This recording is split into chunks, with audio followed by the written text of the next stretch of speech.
yang ikoh di ulat yang pedih ya?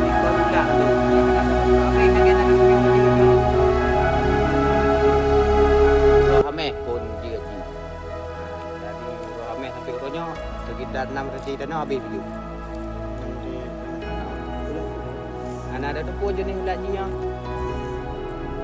Baru-barunya dah lagi nya ulat lu. Broken na lagi Pak. Berapa hana?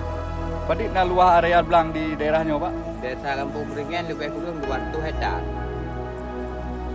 Dan ulatnya hana di atas kibannya Pak. Habis mendung. Gagallah panen kamu. Jadi sementara ini untuk antisipasi Yang pasti hati ini mau ganti di bawah habis. Ada nama ganti. Yang pasti minum ganti.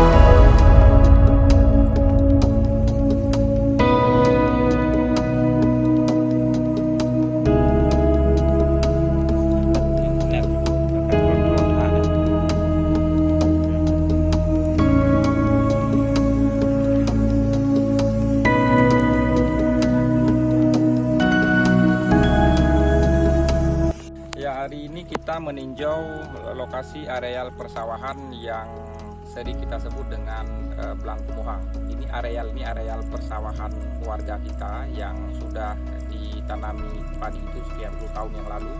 Arealnya ada sekitar 200 hektar lebih kurang. Ada 6 desa masyarakat yang bercocok tanam padi di sini. Kemarin sebelum hama ulat ini menyerang padi warga di sini, areal sawah kita di sini, itu warga juga melaporkan mereka mengalami gagal panen saat banjir besar melanda Aceh Timur beberapa waktu yang lalu. Dan kita berharap pemerintah provinsi dan kabupaten menangani serius terkait dengan serangan hama ulat yang terjadi di kawasan Belang Kumuhang ini, sehingga masyarakat kita nanti bisa panen dengan bagus dan bisa juga menghidupi keluarga mereka masing-masing. Jika tidak cepat diatasi, maka ekspansi ulat ini akan terus meluas ke beberapa area